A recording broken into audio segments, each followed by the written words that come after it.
வணக்கம். எங்கள் சேனலை எல்லோரும் மறக்காமல் சப்ஸ்கிரைப் பண்ணுங்கள். இன்றைக்கி நாங்கள் வந்து எங்கள் ஊருக்கு கிளம்பிட்டோம். ஊருக்கு போயிட்டுருக்கோம். எங்கள் ஊர் வந்து அழகாக இருக்கும். சரி, எங்கள் ஊரையும் எல்லாருக்கும் காட்டலாமேன்னு சொல்லிட்டு தான் இந்த வீடியோ போடுறோம். எங்கள் ஊர் ஸ்டார்ட் ஆகிடுச்சு. நல்ல பெரிய ஊர். எங்கள் ஊர் நிறைய வீடுகள் இருக்கும். பெரிய ஊரணியே 2 இருக்கும். எங்கள் ஊருக்குள்ளே என்டர் ஆகும்போதே நல்லாயிருக்கும். எங்கள் ஊர் பார்க்குறதுக்கே அழகாக இருக்கும். எங்களுக்கு ரொம்ப பிடிச்சது எங்கள் ஊர் தான். ஏதாவது ட்ரிப்பு போகணுன்னா எங்கள் ஊருக்கு தான் நாங்கள் கிளம்புவோம்.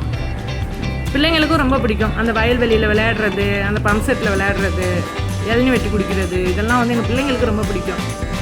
அதனால் பிள்ளைங்க வந்து கொஞ்சம் ரெஸ்ட்டு கிடச்சிச்சின்னா அம்மா ஊருக்கு கிளம்பலாம் அப்படின்ட்டுருங்க.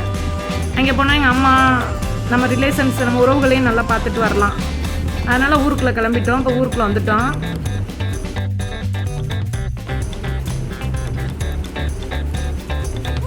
ஊருக்குள்ளே போயிட்டுருக்கோம்.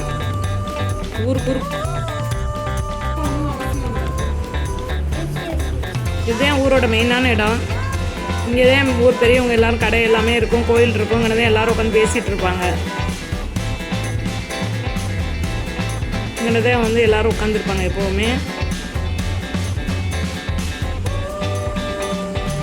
இது வந்து எங்களுக்கு கருத்தடிக்கிற இடம். அப்புறம் இதெல்லாம் வந்து எங்கள் ஊர் நாடக மேடை அந்த மாதிரி இருக்கும்.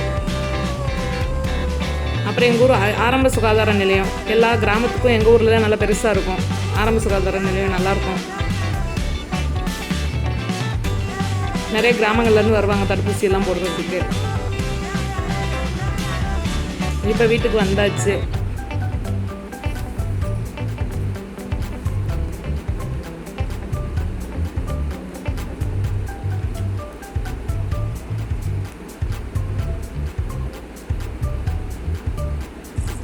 வீட்டுக்கு வந்தாச்சு. என் பேத்தி இறங்கின உடனே கண்டுக்குட்டிகிட்ட விளையாட ஓடிருச்சு. இதுக்கு ஆடு, கோழி, கண்டுக்குட்டி இதுதான் ரொம்ப பிடிக்கும். அதுக்கு ஊருக்கு கிளம்புனாலே கோழி பார்க்கணும், ஆடு பார்க்கணும், அப்படி தான் கேட்கும். வந்தோடனே வந்து கண்டுக்குட்டி பக்கம் வந்துருச்சு.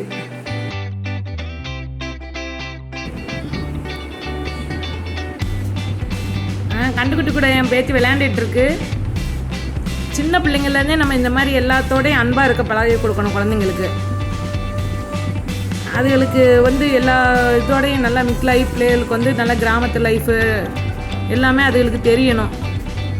எங்கள் அம்மா வந்துட்டாங்க. எங்கள் அம்மாவும் என் மகளோடையும் கண்டுக்குட்டி கூட விளையாட வந்திருக்காங்க. அவங்க 2 பேரும் கண்டுக்குட்டி கூட பேசிகிட்டு இருக்காங்க.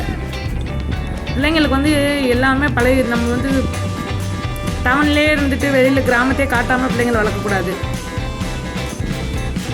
பிள்ளைங்களுக்கு கிராமத்து வாழ்க்கை எப்படி இருக்கும்ன்றத நம்ம அடிக்கடி கூட்டிகிட்டு போய் காட்டணும்.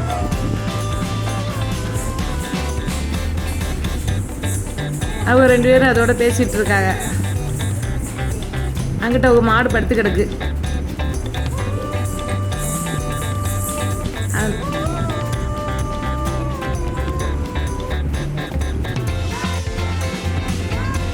இதே நான் பிறந்து வளர்ந்த இடம்.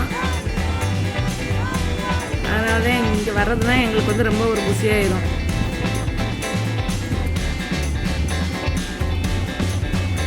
அதனால் என் பேத்தியை விளையாட விட்டு வேடிக்கை பார்த்துட்ருக்கேன்.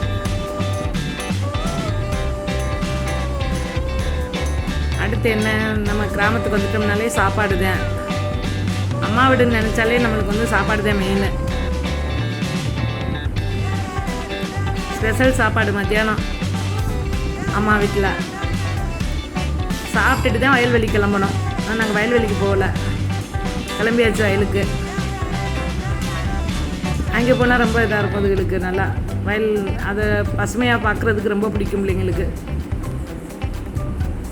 அதனால் கிளம்பிட்டோம். எங்கள் வயக்காடு கொஞ்சம் லாங்கில் தான் இருக்கும். 1 கிலோமீட்டர் இந்த மாதிரி போனால் தான் வரும் எங்கள் வயல்லாம். அதனால் அங்கே கிளம்பியாச்சு. எங்கள் ஊரோட முக்கிய விவசாயம் வந்து வாழை தான் மெயினாக. அப்புறம் தான் வந்து நெல், மிளகாய், பருத்தி இதெல்லாம் போடுவாங்க. மெயின் வந்து வாழை தான். வாழை, தென்னை இது தான் அதிகமாக இருக்கும். பம்பு செட்டு நிறையா இருக்கும் எங்கள் ஊரில். வந்து வயலுக்கு 2 வயலுக்கு 3 வயலுக்கு ஒரு போர் இருக்கும். நிறைய போர் போட்டிருப்பாங்க. அதனால் எங்கள் ஊரில் வந்து எப்போவுமே தண்ணி வசதி நல்லா இருக்கும். போர்லேயுமே நல்லா தண்ணி இருக்கும். இந்த வயலுக்குள்ளே போகிறாங்க. அங்கே உள்ளே போனோம்னா நல்லா வாழை இதெல்லாம் பார்க்குறதுக்கு நல்லாயிருக்கும். பப்பு செட்டு இதெல்லாம் பார்க்குறதுக்கு.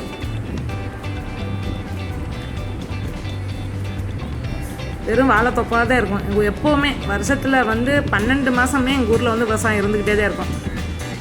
ஒரு மாதம் கூட ரெஸ்ட்டே இருக்காது. எப்போவுமே விவசாயம் போட்டுகிட்டே தான் இருப்பாங்க, அறுவடை பண்ணிகிட்டே தான் இருப்பாங்க. 6 மாதம் எல்லாம் போட்டாங்க, 6 மாதம் ரெஸ்ட் எடுத்தான்ட்டு தான் இருக்காது. ஏன்னா எங்கள் ஊரில் போர் இருக்கிறதுனால மெயினாக விவசாயம் போட்டுக்கிட்டே தான் இருப்பாங்க. இந்த லாக்டவுன்னால தான் கொஞ்சம் வாழை இதெல்லாம் கொஞ்சம் மக்களுக்கு ரொம்ப பாதிப்பாயிடுச்சு. நிறைய கோயில்கள் இல்லாததுனால, கடையெல்லாம் நிறைய திறக்காததுனால, கல்யாணம் நிறைய விசேஷங்கள் இல்லாததுனால, இந்த வாழை போட்டதுனால நிறைய பாதிப்பாயிடுச்சு இந்த வருஷம். அப்படியே வாழையோடையே வெட்டிட்டு போக கூட இல்லாமல் அப்படியே இதாகிடுச்சு, தேக்கமாயிடுச்சு. இல்லைன்னா எப்பவும் போல நார்மலாக இருந்தால் வாழை நல்லா போகும். அது எங்கள் அம்மா வீட்டிலலாம் பார்த்திங்கன்னா அவ்வளோ வாழைத்தாரம் வாழையோடையே கிடக்கு. யாருமே குத்து வைக்க எடுக்கலை, கடை ஃபுல்லாக மூடி இருக்கிறதுனால. கோயிலுக்கெல்லாம் மூடி இருக்கிறதுனாலே வாழைப்பழம் நிறைய போகலை வெளியில். சும்மா நல்லா காட்டில் உள்ள அனிமல்ஸ், மிருகங்கள், பறவைகள் தான் நல்லா சாப்பிடுதுங்க வாழைப்பழம் எல்லாத்தையும். அப்படியே வாழையிலே பழுத்து கிடக்கு வாழைத்தாரெல்லாம்.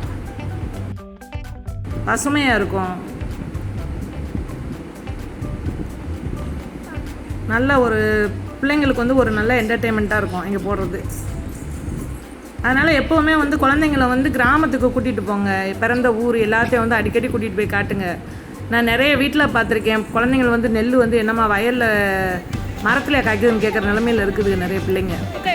நெல் எப்படி விளையும், வாழை எப்படி இருக்கும், மிளகாய் எப்படி இருக்கும், பருத்தி எப்படி இருக்கும், நம்ம குழந்தைங்களை கூட்டிக் கொண்டு காட்டணும் எல்லாத்தையும். கிராமத்தில் தேங்காய் நம்மளுக்கு எப்படி வருது எல்லாமே குழந்தைங்களுக்கு தெரிஞ்சுக்கிறணும் நம்மளுக்கு. நான் என் பிள்ளைங்களையும் எப்போவுமே நான் சொந்த ஊருக்கு அடிக்கடி கூட்டிகிட்டு போயிட்டு தான் இருப்பேன். என் பேரன் பேத்தியும் இப்போ கூட்டிகிட்டு போயிட்டு தான் இருக்கேன். பிள்ளைங்களுக்கு எல்லாமே தெரிஞ்சுக்கிறணும். அதனால் பூரா வாங்கி போனோன்னா இளநீ வெட்டி குடிப்போம் நல்லா. இந்த வெயிலுக்கு அதுக்கும் போனோம், இளநீ நல்லாயிருக்கும்.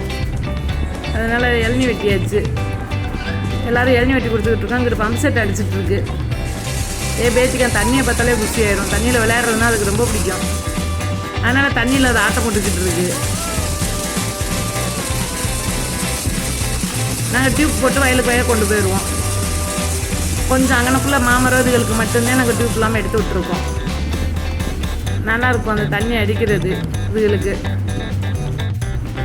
ஏதோ குழந்தைங்களுக்கு அடிக்கடி நம்ம இந்த மாதிரி கூட்டி கொண்டு காட்டணும். நம்மளுக்கும் அங்கே போகிறது. இந்த பாருங்கள் வாழைப்பழம் எப்படி தாரோட பழுத்து கிடக்குன்னு. வாழையில் அப்படியே கிடக்கு. நேச்சுரலாகவே வாழையில் பழுத்து கிடக்கு. நான் அதில் ஒரு தாரை வெட்டி எடுத்துகிட்டு வந்தேன் வீட்டுக்கு. பிள்ளைங்க சாப்பிட்டு போகுது அப்படின்ட்டு.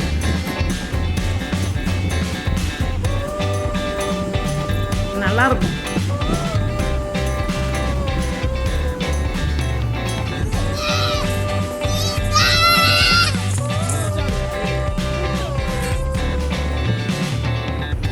என் பேத்தி மயிலை விரட்டிகிட்டு இருக்கு. மயில் ஓடிடுச்சு. அது மயில் பின்னாலே ஓடிச்சு. இங்கே நாங்கள் ஒரு ட்ரிப் ஊருக்கு போனோம்னா சரி, ஒரு மாதத்துக்கு தேவையான இளநீ, தேங்காய், வாழைக்காய் எல்லாமே பறிச்சுட்டு வந்துடுவோம். அது எல்லாமே இந்த பறிச்சுட்டு வந்தாச்சு. பாருங்கள், வைக்க இடம் இல்லாமல் டிக்கிலேருந்து எல்லா சீட்லேருந்து எல்லாத்துலேயும் இளநீ, தேங்காயும் அடிக்காச்சு.